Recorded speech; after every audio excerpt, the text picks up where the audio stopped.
ከነቢዩ ሰለላሁ ዐለይሂ ወሰለም ጋር ሐጅ ማድረግን ማን የማይፈልግ ማን የማይወዳል? የዑምራ ደረጃ በጣም ከሚለይበትና ከፍ ከሚልበት ጊዜ ውስጥ በረመዳን ወር ውስጥ ዑምራ ማድረግ ነው።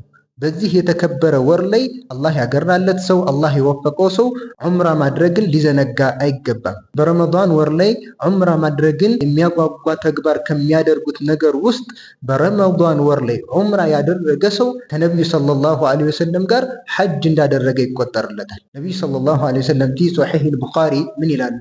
ፈኢነ ዑምረተን ፊ ረመዳን ተቅዲ ሐጀተን መዒ። በረመዳን ወር ውስጥ ዑምራ ማድረግ ከኔ ጋር ሐጅ እንደማድረግ ይቆጠራል ብለው ነቢዩ ሰለላሁ ዐለይሂ ወሰለም ይናገራሉ። ታዲያ በዚህ ታላቅ ወር ላይ ዑምራ ማድረግ ያሰባችሁ ወንድምና እህቶች ዑምራችሁን በሰላም ደርሳችሁ ለመምጣት በተለይ እነዛን ውድ የመጨረሾችን 10 ቀናቶች አሽረል አዋኺርን በዑምራ ለማሳለፍና ዒባዳችሁን በስነስርዓት ለማድረግ ከሁለት አማራጮች በተመቻችሁ አማራጭ ላይ ተመዝግባችሁ ቦታችሁን በመያዝ ይህንን እድል መሳተፍ ትችላላችሁ። የመጀመሪያው ከረመዳን 17 እስከ 29 ቆይ ሲሆን ሁለተኛው ደግሞ ከረመዳን 17 እስከ ሸዋል 5 ዒድንም እዛው ማሳለፍ የሚችሉበት አማራጭ ነው። በዚህ የዑምራ ፓኬጅ ላይ ለመመዝገብ ከታች ስክሪኑ ላይ በምትመለከቱት ስልክ ቁጥር ላይ ቴሌግራም ላይ ያናገራችሁ መመዝገብ ትችላላችሁ።